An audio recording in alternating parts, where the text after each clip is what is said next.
Stephen A. Smith had some comments about you and the way that you conducted yourself towards Trump and different things like that. But he has, since then, he has apologized since the backlash he's received. First of all, how did you feel when you heard those comments from Stephen A. Smith? And secondly, did you accept his apology? Yeah, so when I first heard the comments, I was disappointed. I'm gonna be perfectly honest. And I've never met Stephen A.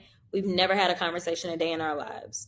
I was disappointed simply because it was a black man. I'm gonna be perfectly honest. Like in the work that I do, I anticipate that there's tons of racists or just tons of people that are on the other side from me that will be critical and not focus on the substance of what it is that I'm doing, not focus on the legislation, not focus on the money that I bring in, not focus on the programs that I run out of my districts, not focus on how I am very much in tune with keeping my districts informed of what's going on in the government, like the meat and potatoes. Like I get that they will ignore all that stuff.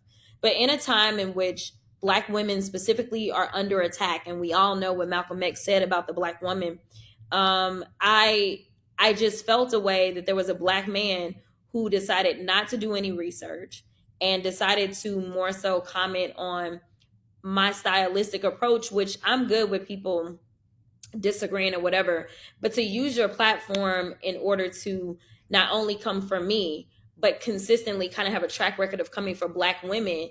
I was just very disappointed in him. Like that was just really disappointing from like a cultural standpoint. As it relates to his apology, I'm gonna be honest, and I'm gonna tell you that like I haven't paid attention whatsoever. I do feel like whatever took place was more so in response to the backlash.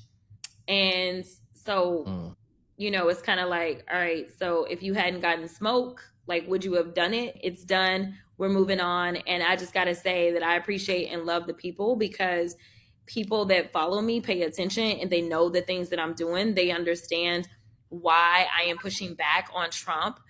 They understand that Trump is the big threat, not how I talk, but what he's doing, the things that are literally taking people's food out of their mouths, taking their jobs away from them, taking access to education away from them, taking access to capital, whether it's to buy a home or to start your business. Like they understand that I'm not really the threat as a sitting House member. He is. And so I appreciate that people like spoke out, and I didn't really need to say anything.